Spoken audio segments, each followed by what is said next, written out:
परमेश्वर के नाम की स्तुति हो।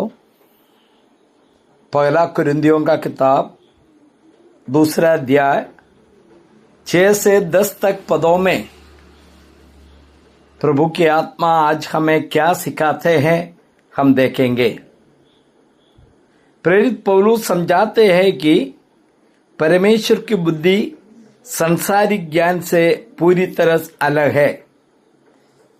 यह रहस्यमय ज्ञान संसारिक शासकों की समझ से परे है और इसे केवल पवित्र आत्मा के द्वारा ही समझा जा सकता है, जो परमेश्वर की गहरी बातों को प्रकट करता है।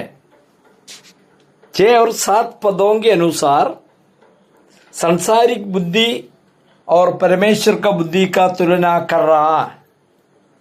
संसारिक बुद्धि का एक अंत होने वाला है, इसके बारे में यह बताता है।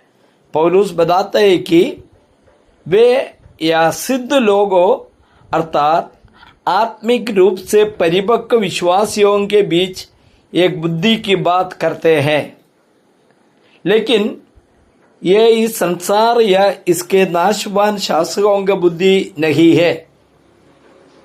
फिर पौलुस कहते हैं परमेश्वर का गुप्त बुद्धि के बारे में।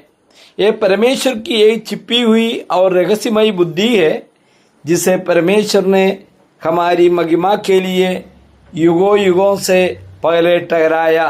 तो इन 2 आयतों में पौलुस स्पष्ट बताता है, फिर भी सिद्ध लोगों में हम ज्ञान सुनाते हैं, परंतु इस संसार का और इस संसार के नाश होने वाला हाकिमों का ज्ञान नहीं, परंतु हम परमेश्वर का वह गुप्त ज्ञान वेद की रीति पर बताता है, जिसे परमेश्वर ने सनातन से हमारी महिमा के लिए ठहराया है। फिर 8 पद में पौलुस बताता है, जिसे इस संसार के हाकिमों से किसी ने नहीं जाना, क्योंकि यदि जानते तो तेजोमय प्रभु को क्रूस पर ना चढ़ाते। यहाँ पर पौलुस क्या बताते हैं, क्रूस के संबंध में जो सही जानकारी नहीं हुआ, इसलिए इस संसार के किसी भी शासक या बुद्धिजीवी ने इस बुद्धि को नहीं समझा। यदि वे इसे समझ पाते तो वे तेज के प्रभु तेजोमय परमेश्वर अर्थात स्वयं प्रभु यीशु मसीह को क्रूस पर ना चढ़ाते। यीशु का क्रूस संसारिक नजरियों में मूर्खता लग सकता है, लेकिन ये उद्धार की परम योजना है। मुझे सुनने वाला भाई लोग, जब हम यीशु मसीह का मृत्यु के बारे में याद करते हैं, ये विचार हमारे अंदर में होना चाहिए। जो लोग उनको क्रूस पर चढ़ाया, उनको इस तेजोमय परमेश्वर के बारे में जानकारी नहीं मिला। यदि उनको जानकारी है तो ऐसा नहीं करता था, यही पौलुस बताता है। इसके बाद पौलुस 9वां पद में बताता है, परंतु जैसे लिखा है कि जो आंख ने नहीं देखी और कान ने नहीं सुना और जो बातें मनुष्यों के चित्त में नहीं चढ़ी, वे ही है जो परमेश्वर ने अपने प्रेम रखने वालों के लिए तैयार की है। यहाँ पर पौलुस कहते हैं आंख और कान की सीमाएं। यहाँ पौलुस पुराने नियम यशायाह नबी 4 अध्याय और 64 अध्याय और 4 पद में कहता है कि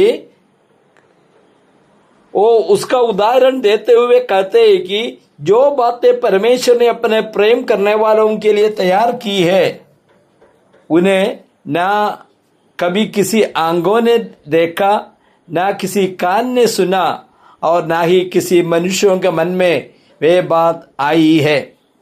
मानवीय ज्ञान, अनुभव और तर्क से परमेश्वर की योजनाओं को अनुमान नहीं लगा सकता है।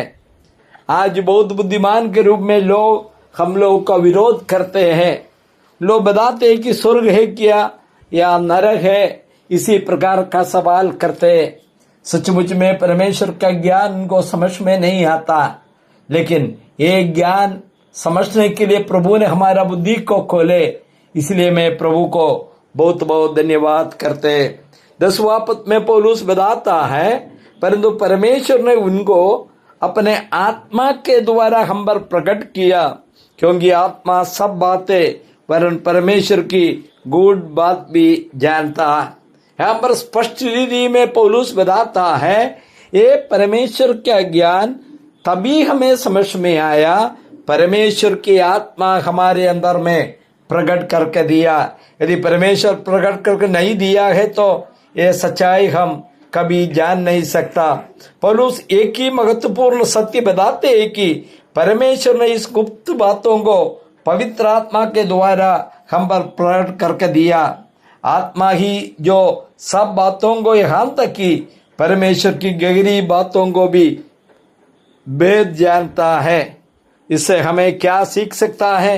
ये पद हमें सिखाते हैं कि बाइबल के वचनों और परमेश्वर की योजनाओं को समझने के लिए हमें अपना सांसारिक बुद्धि और तर्क पर निर्भर नहीं रहना चाहिए।